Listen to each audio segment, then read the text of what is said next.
Hello, everyone. Yet once again, it's another day of fresh grace and mercy. This is the Guilt, Grace, Gratitude podcast, where we bridge the gap to Reformed Christian theology for your listening pleasure. Today is a book club episode brought to you by IVP Academic. So we're going to be talking about one of their publications. It's called Calvinism for a Secular Age, a 21st century reading of Abraham Kuiper's Stone Lectures. And it is actually written by Jessica Joustra and Robert Joustra. And there's some other contributing authors in there that we'll talk about as well. And if you go to our show notes, you'll find a link to IVP, our good friends at IVP. Click that link. You can get this book for yourself. There's also some other important links that we always talk about on our show. One is for the Society of Reformed Podcasters. So that's a group that we are a part of other Reformed podcasts out there. There's also one to become, learn how to become a bridge builder, and another link to find a local Reformed church near you. You type in your zip code and you'll find the closest Reformed churches near you. So we will jump in and have Peter further introduce Mr. and Mrs. Joustra. That's right. Yeah, we have our first husband and wife combo. So the husband better agree with the wife on this one, and she's gonna lead the way. But seriously, we have doctors Jessica Joustra and Robert Joustra. They've been professors at Redeemer University in Ontario, Canada, and we are very excited to have them on to talk about the research into Kuiper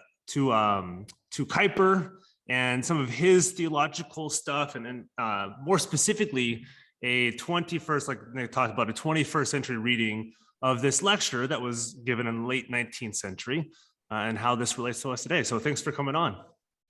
Yeah, great to be here. Thanks for having us. Yeah. Absolutely, yeah. So how, maybe if you can just describe yourselves a little bit more, and so those who don't know you, those who haven't heard of you, what got you into this, and then Nick will ask kind of a broader question about the book.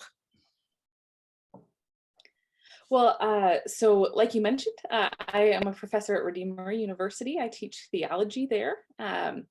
And so really most of what I do is working in this world of kind of 20th century Dutch theology, and then introducing my students to that, and of course beyond into the broad contours of theological discourse. But my main focus in research is this particular moment in Dutch history where Neo-Calvinism comes out and is developed by both Abraham Kuiper, who we're going to talk about today, and his colleague Herman Bavinck, who I know you all have talked about here before. Yeah.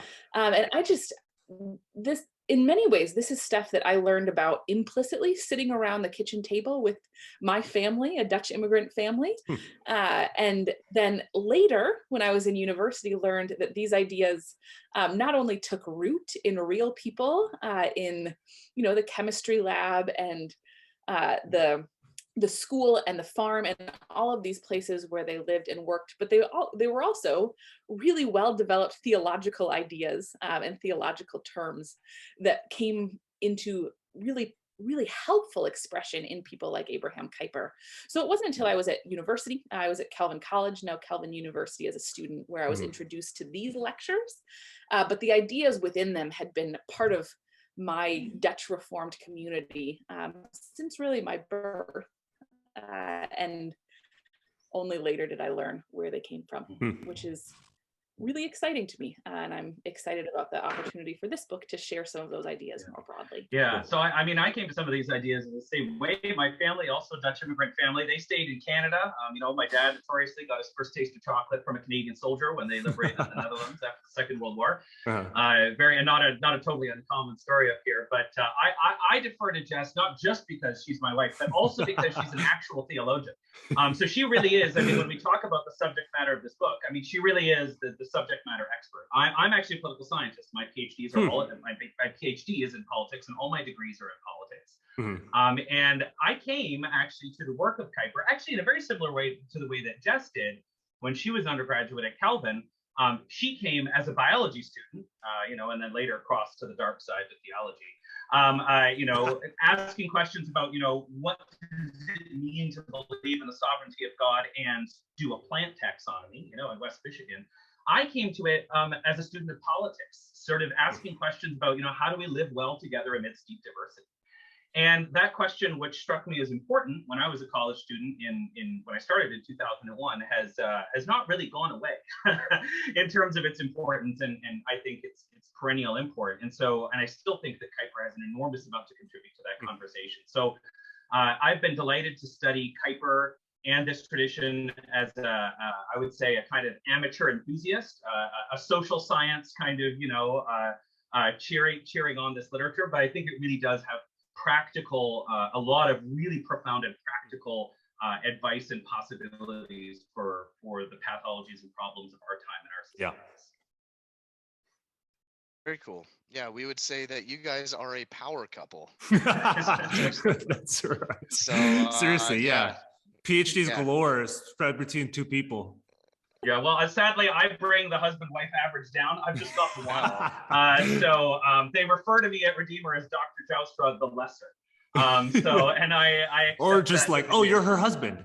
Yeah, exactly. I understand that. This is the cross that I bear. Take notes, married fellas. This is how you do it. Yeah, exactly. But you guys are gonna have some brilliant kids, I'm sure. So that's right. He said his second word today, so we're well into it. Dude, there you go. Yeah, seriously. Cool. Very cool. How about some front and center, easy questions? Obviously, one is, who is Abraham Kuiper? A little bit more details of him, who he is historically, and what is Calvinism? We'll just start there.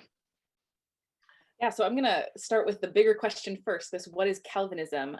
Because it is a question that, people will answer different ways. And all of these ways center on sovereignty, right? All of them somehow center on God's sovereignty, but in some articulations of Calvinism, the kind of centrally defining aspect of that sovereignty is in election.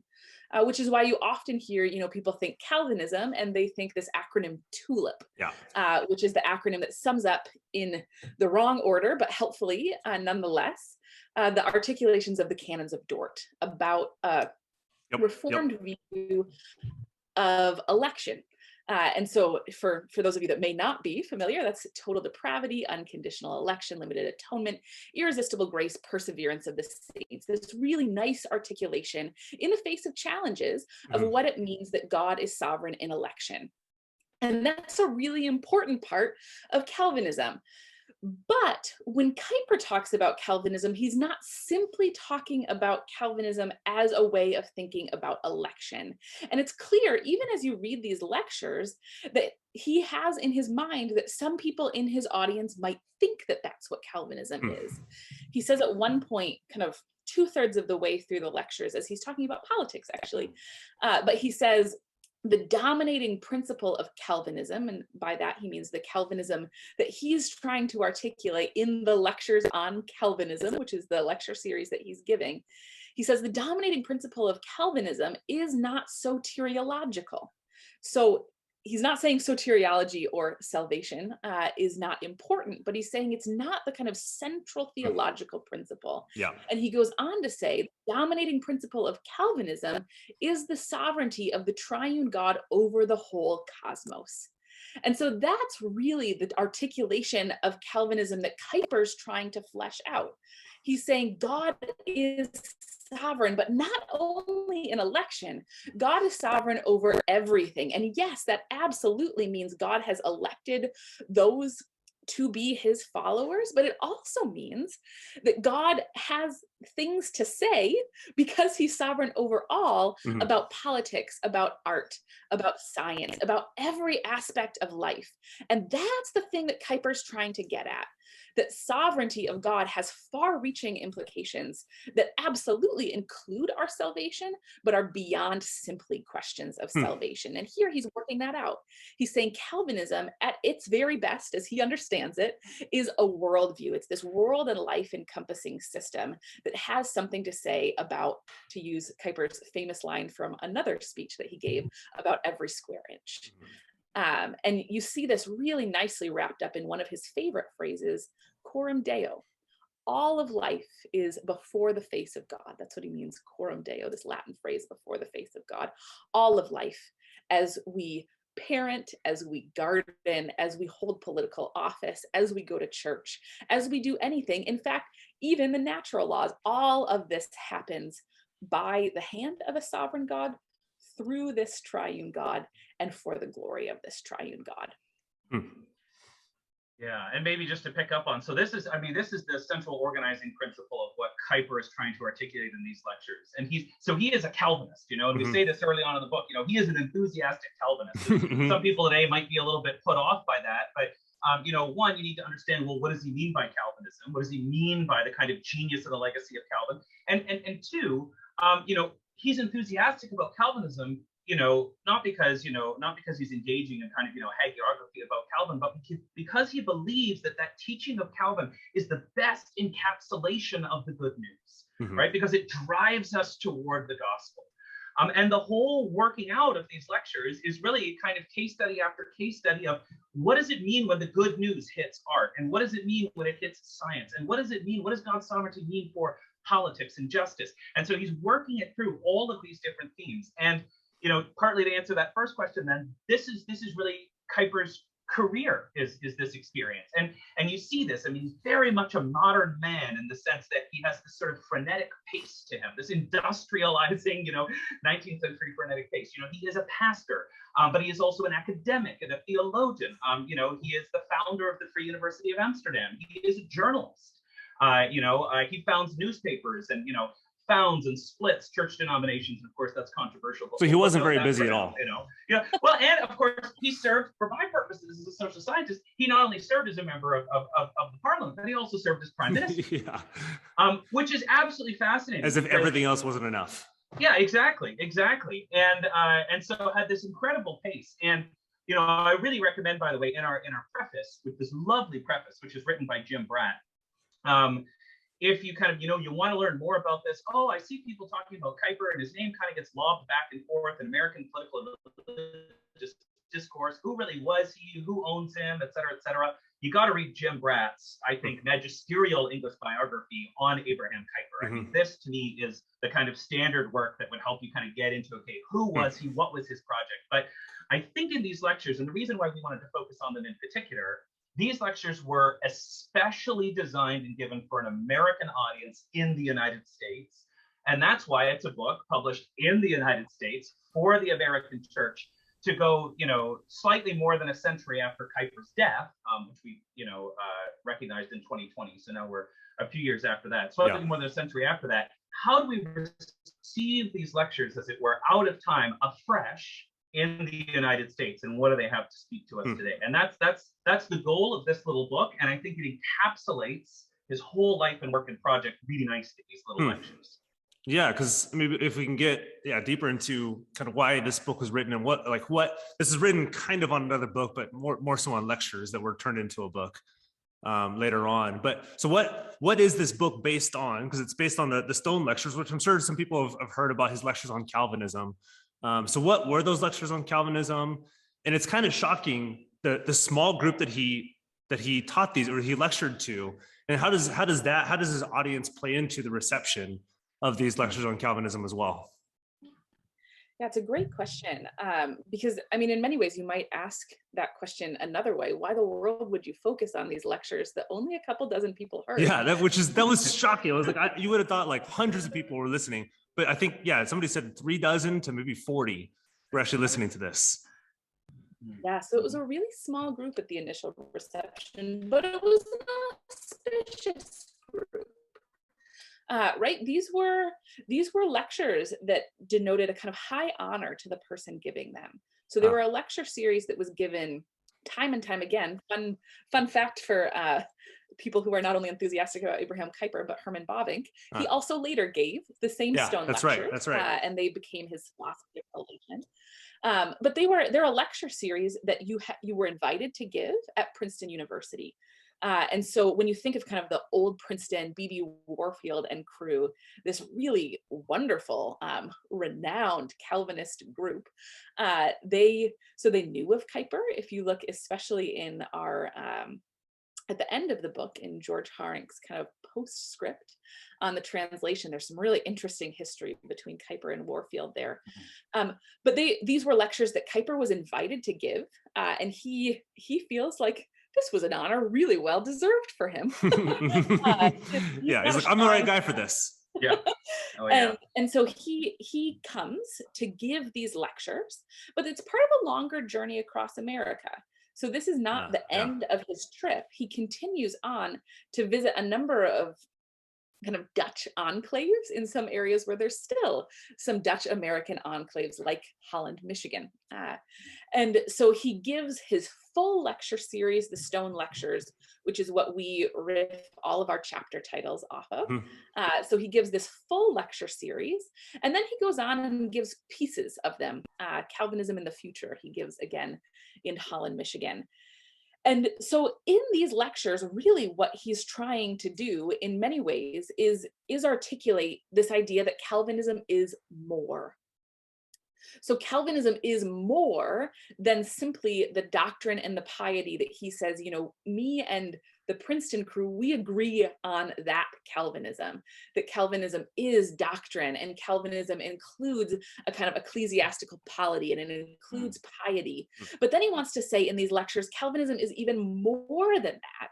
And so originally, if we look at this kind of reception history, the people at Princeton, small as they might have been, were really enthusiastic about Kuiper's passion for Calvinism, his energy surrounding Calvinism. But in many ways, he felt like that kind of fell short.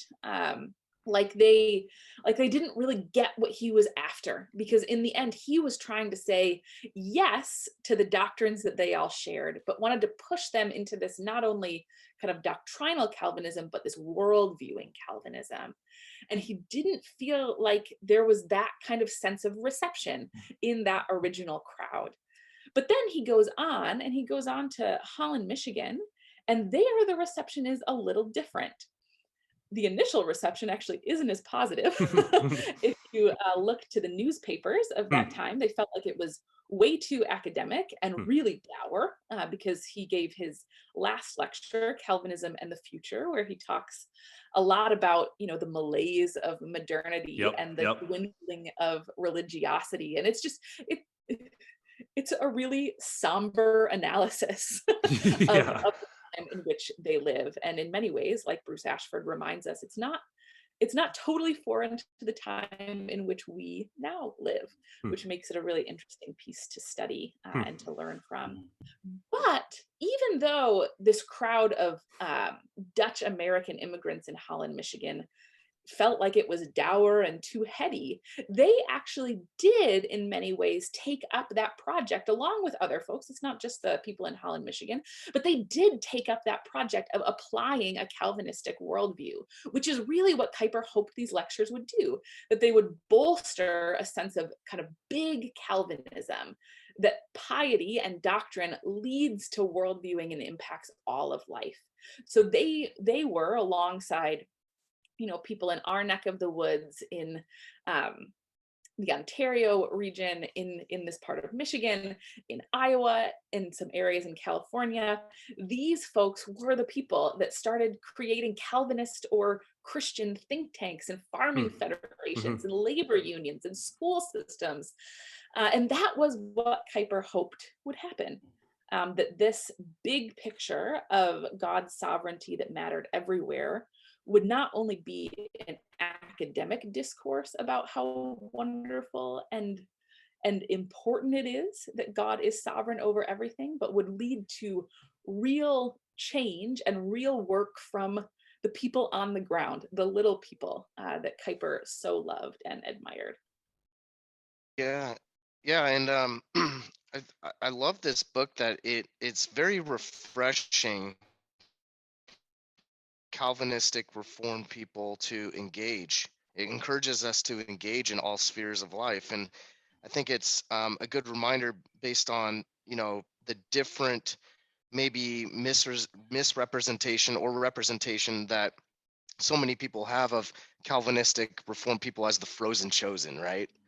So this gets us involved, but this kind of leads me into a question: how, knowing that God is sovereign over all spheres of life in and outside the church, how do we also respect a balance so no sphere completely takes over another? And one example of this would be like with politics. So with Calvinism into politics, without being involved, but without encouraging a theocracy or over-realized eschatology. Yeah. This is a great question. I'm a political scientist, so I'll take it, and then Jess, as a theologian, can correct me where I've erred in heresy. When I introduced sort of Kuiper's notion of sphere sovereignty, probably one of his most famous concepts to my students. One of the ways that I enter into it is I make the argument that if you are a Christian, you believe, in God, and you have a sort of basic orthodox, and it doesn't really matter if you're Calvinist or anything. You've got a problem for how does this creator God continue to relate to his creation, right?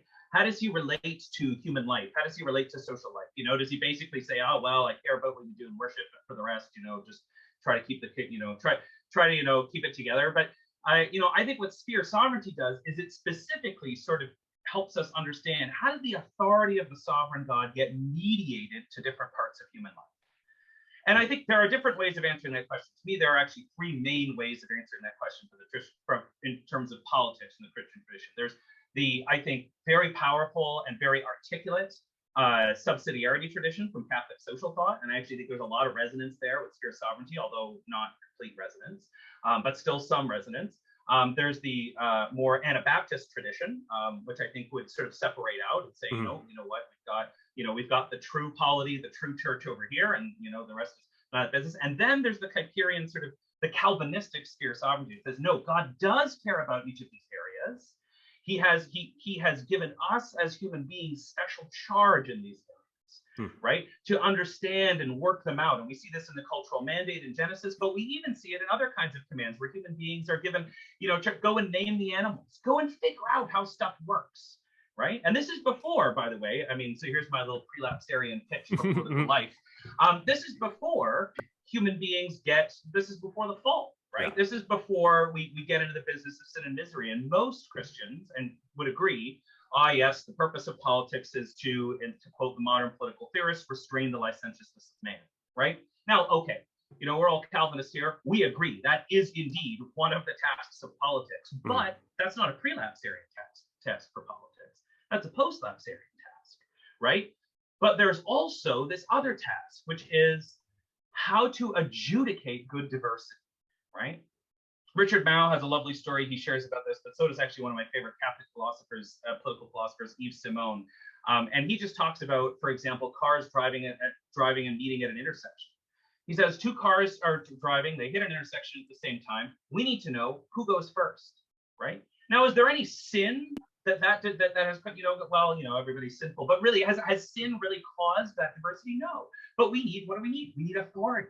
We need power to tell us who should stop, who should slow down, and who should go next, right? Now that's a good use. That's a conciliation of diversity. It's a very classic definition of justice, according to somebody like Bernard Crick.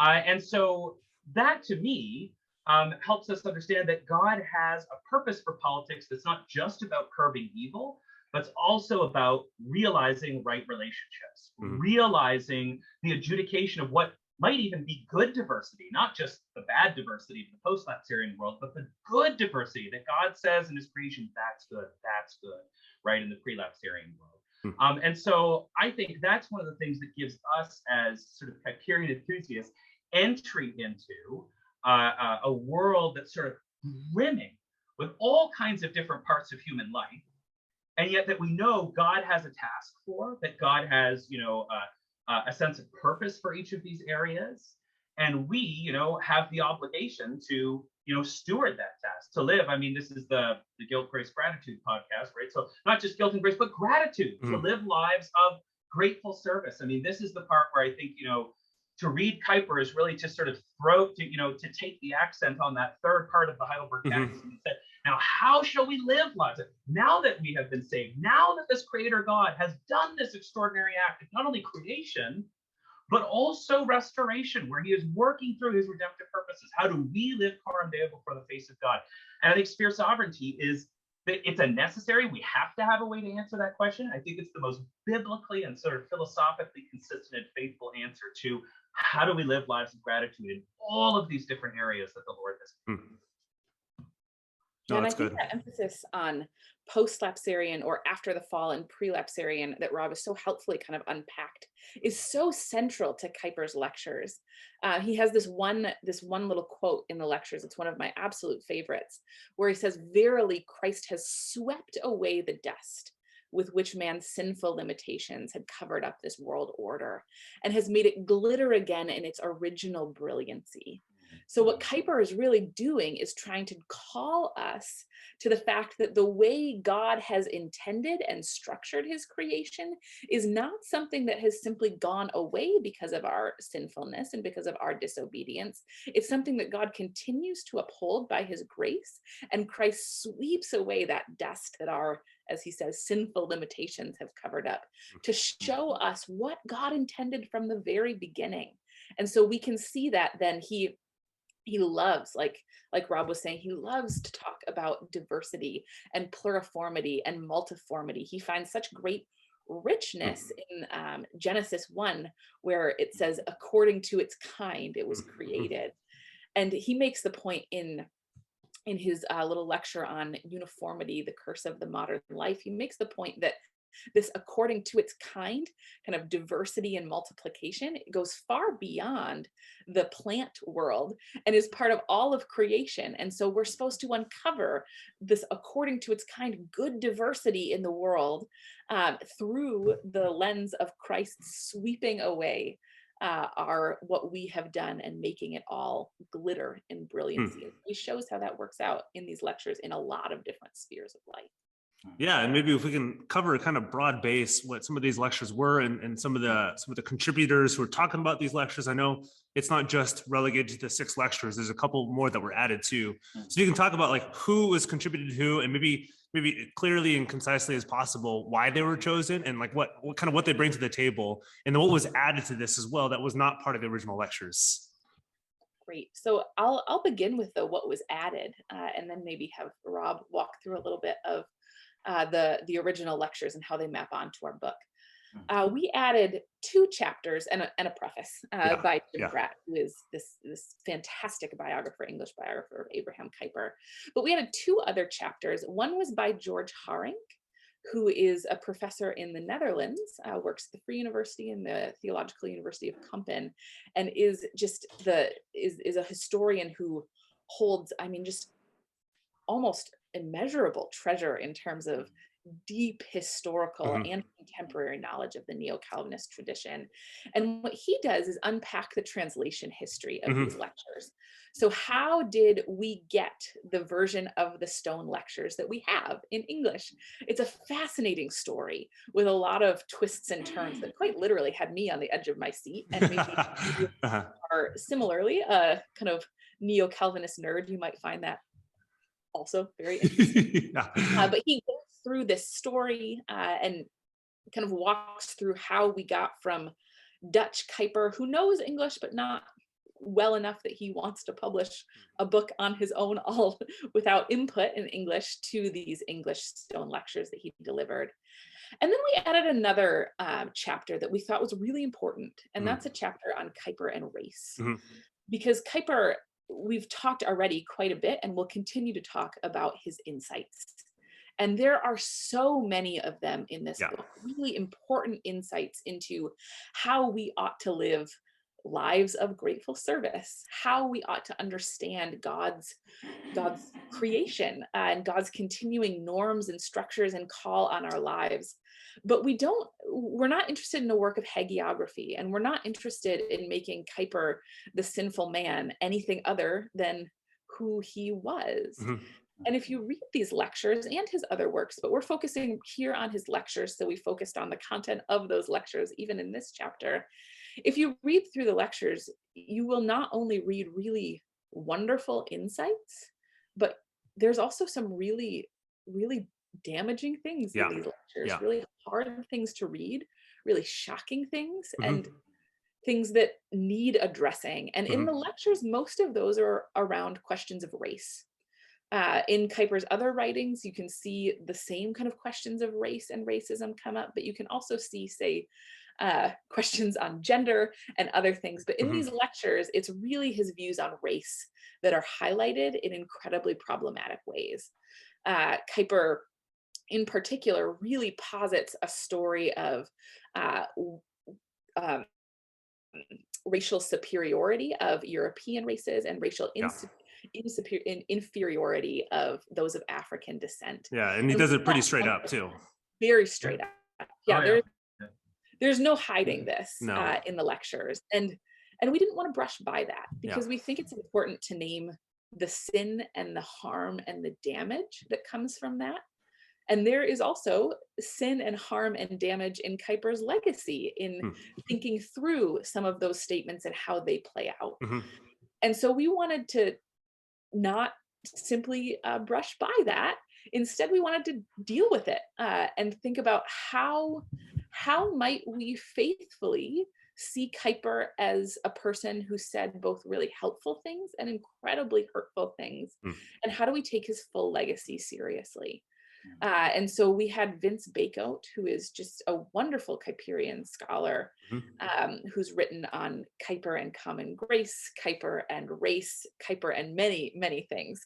And so we had him walk through these various instances of, racial inferiority and superiority, really explicit claims that are just shocking, really egregious towards our brothers and sisters of African descent. And we had Vince walk through what Kuiper said, and then he walked through, in the pattern of the book, what people have done with it, how people responded to these claims. You know, it's one thing to say this is a racist claim. It's another thing to say, how do we deal with Kuiper then as he said this? Do we simply say, oh, he was a man of his times? Do you know what else they said in the 20th century? That's a way to do it, but is it the right way? Probably not. Do we simply say we can have nothing to do with Kuiper? He said these things, let's, to use kind of popular language today, cancel him. Or is there a different way? And Vince walks through a different way to say, no, we can't simply excuse him because other people said this during his time. We can't simply say, you're a man of your time, so okay, we'll let you off the hook. And we also don't want to simply excuse some of these really great insights that Kuiper had. And he helps us really be honest about the both and of Kuiper's legacy. That Kuiper said some things that bore wonderful fruit in, say, academic publishing, in universities, in think tanks, and all of these organizations. But there's also some really damaging aspects to Kuiper's writing and legacy. We want to think about both as we think about Kuiper. Yeah, and maybe if I can interject real quick before Robert comes into it, I think Vincent and the writer of the translation, they do a really good job of kind of weaving through. Let's talk about the good stuff without throwing out the good stuff, and let's talk about the bad stuff without just like lifting up as a bad person who had a couple good thoughts, or just saying he's a really good person with a couple bad thoughts, but he's a sinner in need of God's grace. He had some great thoughts, but it's also, let's be really realistic, and it's not just lifting up some man without view of faults, but he's a sinner just like us, and he had great stuff, but he also had some bad stuff that we have to struggle with today because of the implications of what happened after he had those thoughts. But yeah, it was a really good chat. I encourage everybody to read that and soak that in. It's also just a good way of like how to read history well and how to do history well versus just like throw the baby out with the bathwater. Even if it's not just I believe him or I don't believe him, maybe just learn from Dr. Bacote on how he does it too. Yeah, I think that's really helpful. One of the questions we wrestled with in putting this together, and you're right, I mean, in terms of, I'm glad that it struck you the way that it did, because our hope was to give a good answer to the commandment, how to honor our fathers and mothers, right? And, for both Jess and I, we are not, so far as I'm aware, related to the Kuipers, but he and Bob Vink and others are our spiritual parents. We have learned, we have sat at their feet. And so how can we do them honor, which does not mean imagining that they are perfect, right? All of us at some point when we're children suddenly reach the shocking realization, happily our son hasn't yet, that you know, their parents aren't perfect.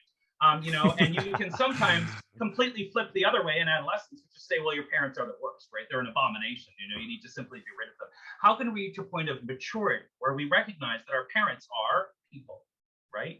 And that, you know, there are sins there are problems there, but that is not the same thing as sort of, you know, sweeping away, as denying them, as living in perpetual rebellion. So, even in our rebellions, we respond to our parents. So, I mean, you know, we want, and of course, we spend most of the book talking about what we think are some of his genius insights. I'll be brief. And we've talked a little bit about worldview and religion already. It's fascinating that Kuiper has a whole lecture dedicated to art. Calvinists are not often known for their nor are Christians, you know, in general. Yeah, nor exactly. Well, at least not Protestant Christians, for their sort of vigorous defense of kind of, you know, art, and not just, you know, religious art for religious purposes, but art. Yeah. You know, and struggling with that. And so we had Adrienne Chaplin. Actually, we had a husband-wife team writing in this book as well. Adrienne and Jonathan are husband and wife, writing about art in a way that I think can speak to our time. Also about things like music and, you know, multimedia and video and all of these different questions that, you know, I mean, Kuiper was thinking about, you know, music, but he definitely wasn't thinking about, you know, Netflix. So, I mean, you know, how do we kind of, you know, bring these conversations in? And she's brilliant on that. And each of these chapters is structured to help us understand, what did Kuiper say? What did the people who took that legacy then do? That's section number 2. And then 3, what ought we to do with that? What ought we to do with the insight and the legacy? And sometimes the insight is great and the legacy is troubling. Sometimes the insight is troubling and the legacy is troubling. Sometimes both are good. And we've structured the book that way. And I think Adrienne does a wonderful job. Jonathan on politics, I think, is a must read. It's a heavy lift. It's a heavy lift. One of the reasons that Jonathan is there is that while he's a Kuiperian, he is actually probably one of the English world's leading experts on a guy named Herman Doivre. Now, I won't go at length because that is a rabbit hole from which we will not soon recover. But we've actually kind of covered him before. Oh, yeah, a little tiny bit. I did. Yeah, that's true. That's true. Yeah. Okay, see that. Yeah. Well, you got Jonathan on, cover him at great length, but Doivre sort of picks up on the project of Kuiper and says, okay, well, there's all of these spheres. How do, you know, Kuiper is sometimes a little bit like, oh, this is a sphere, that's a sphere, you know, it gets, depending on which audience he's talking to, it's a little bit nebulous. Doivre picks it up and says, okay, no, this is what we mean by these different areas, and these are the norms that are internal to them. This is how we judge, for example, to your question, what are the boundaries of justice in a state, right? How do we understand the limitations around the juridical and so on? And Jonathan is really one of the experts on this. He's a great guy to interpret Kuiper as an expert in the next generation of application of Kuiperian political principles. And we're delighted by that. Bruce Ashford, of course, an old friend. We wanted him to think about the future of Calvinism, particularly in America. And that's why we chose somebody who is Southern Baptist. So, you know, if you're talking about the future of Calvinism, if we're honest with ourselves, the future of Calvinism and neo-Calvinism, it's probably not in America. It's probably in Seoul or Jakarta, right? That's probably actually where the future is. But if we want to talk about the future in America, I thought there's all these Southern Baptists that are really, really hot on Kuiper and Bavinck these days. And so let's get Bruce in here, who's written on Kuiper and is a Kuiperian enthusiast, and he unpacks that and helps us work through, you know, Kuiper's admittedly probably most pessimistic lecture, you know, more than 100 years later, to see, okay, was he right? In what ways was he right? In some ways, are his prescriptions and analysis more right today than they might have even seen back then? And are we ready? As I think Bavinck said in later trips, he said, at first, the Americans aren't ready for Calvin; they haven't suffered enough. But he said maybe they have now.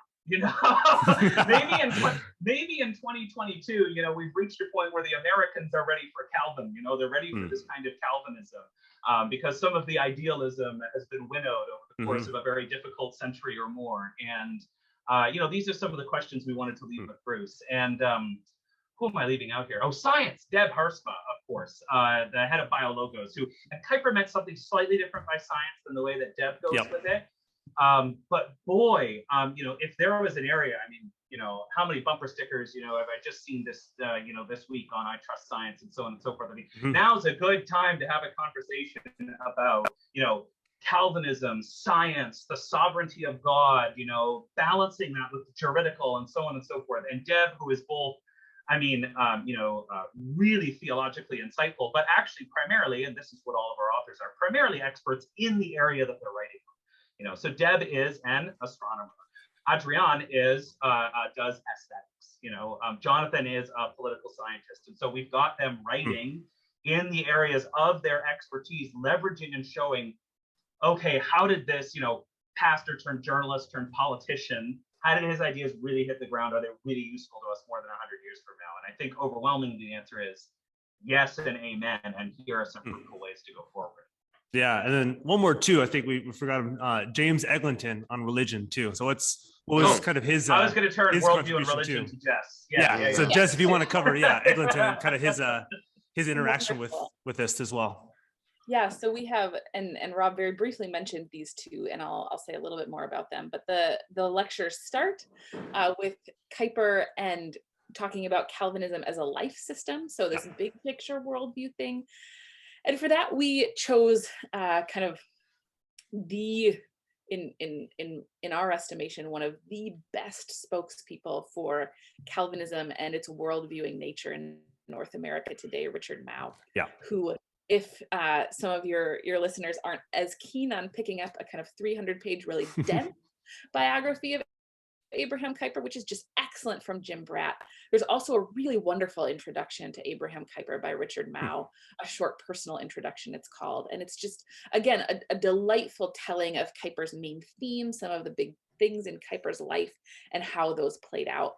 But Richard Mouw is really just such an advocate for the comprehensiveness of religion and the comprehensiveness of particularly a Calvinistic view of faith in North America. And he walks us through Kuiper and life systems. What does it mean for Kuiper, and what does it then mean for us, that faith is not just this personal thing, a sovereign God who is sovereign over all? That means that what God commands us, how God has created the world, is not just about me and God, our personal relationship with a sovereign God, but it's about God and humanity, yes, but also humanity's relationships with one another and humanity's relationships with the natural world and how we relate to all of these things. And so in that first chapter, Mouw talks about Kuiper and life systems, or Kuiper and kind of world viewing, unpacks what that means. And does so in conversation, because this is how Kuiper does it, with some of the other dominant worldviews of his day. The modern kind of worldview that Mouw helps us walk through, Islam, and some other understandings of worldview within the broader Christian tradition. And then we get to James Eglinton, who wrote our chapter on Kuiper and religion. And James Eglinton, I know you've had him on here before. He's brilliant. He is best known for his work on Herman Bavinck, but is very much an expert too in kind of all things neo-Calvinism, which would include Abraham Kuiper. And so in this Calvinism and religion chapter, he walks through the big questions that Kuiper asks about religion. And that is, first, in a modern age, in the time where, the masters of suspicion loom large, is religion merely a human phenomenon? Were people like Freud and Marx, were they right? Is religion merely human? Second, must people be religious? Is this something you can opt into, or is this just a necessary part of life? And here we hear those Augustinian themes, right? We're restless until we rest in God, this understanding that all people are religious, even if they would say, no, I'm a modern person. Religion is something that I'm far, far past. And then the third question that is pressing in Kuiper's modern day, and also, and all of these in many ways are pressing in our own day in various ways. Is religion merely private, or can it say something to public life? And fourth, building off that, can religion be something that's actually positive in the world? Is religion at best, and this was kind of the ethos around him in his day, is religion at best neutral, and at worst something damaging for our world, or can it be something beautiful and positive? And in that chapter, Eglinton really shows, he shines in helping us kind of historically situate what was going on, thinking through the legacy of people like Schleiermacher in these conversations and how Kuiper related to them, and then drawing us to our own time. What did Kuiperians do with Kuiper's answers to these questions, and how might we answer them and live out these answers now today too? Oh, I love it. Yeah, you were answered probably my last question, so it's great. It was going on Kuiper mentions in the book, you articulate that he understands that we're all religious people and we need to worship something. So it's either the true one and true God or something else that is worldly. And there's even a secular creed, so we have our own Christian creed. There is a creed for secularism, and to worship and be religious is what is human.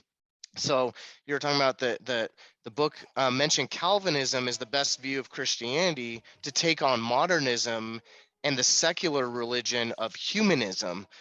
Maybe if you have some extra comments about that. I thought that striking part of the book, talking about the humanism religion and how Calvinism, particularly within Christianity, has the best weapons and armor to kind of take that on. Yeah. Sorry.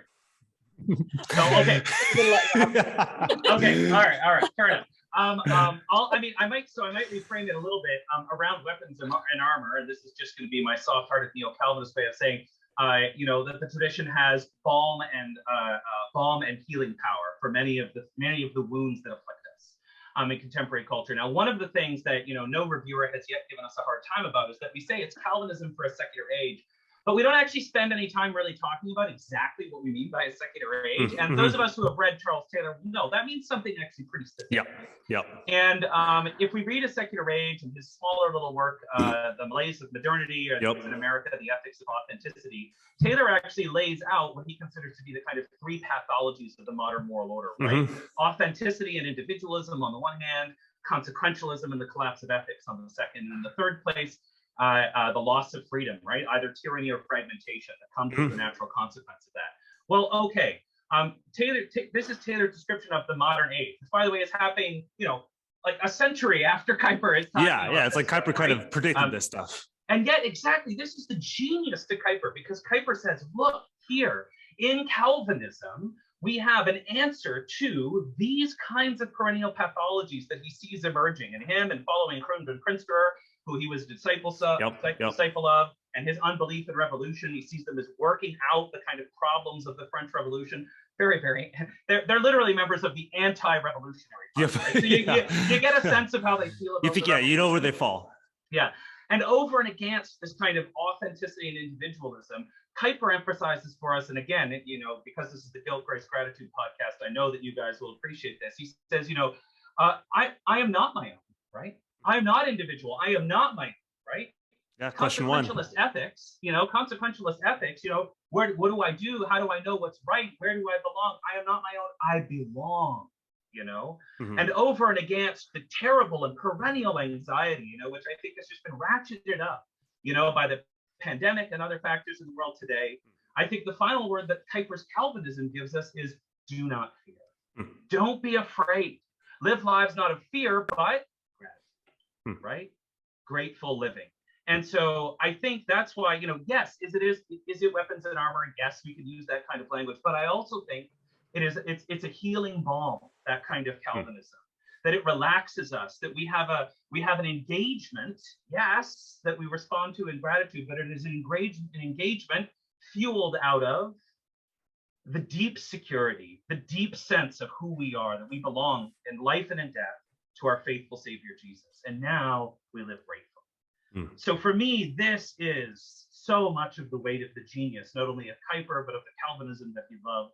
And I think it answers in a special way so many of the pathologies emerging. And I think it's really easy to feel really othered in an age where, in a secular age, that Rob just described so well. And I think one of the things that, again, maybe we're all just soft-hearted neo-Calvinists, but I think it also helps us kind of understand our neighbor that might seem so foreign to us. Because it helps us remember that we are all inescapably religious. And my neighbor is, yes, as I look at some of the things that they're doing that just seem so contra God and his ways, I can also see them as someone that doesn't know what they're yearning for. And I have the name that they're seeking. Yep. I know the one that they're yearning after, because all of these things that seem, and in fact are, deep rebellion are somehow, to use Calvin's language, a response to the sense of the divine that we all share. And so I think it gives us both this posture of kind of hopeful gratitude that Rob laid out so well, but I think it also gives us this bent towards kind of deeply empathetic evangelism to say, you are searching, we all have this desire, and let me tell you who that is. Let me tell you what you're searching after. And there are just beautiful, I think of in particular, Justin Bailey, who's a neo-Calvinist that has done great work.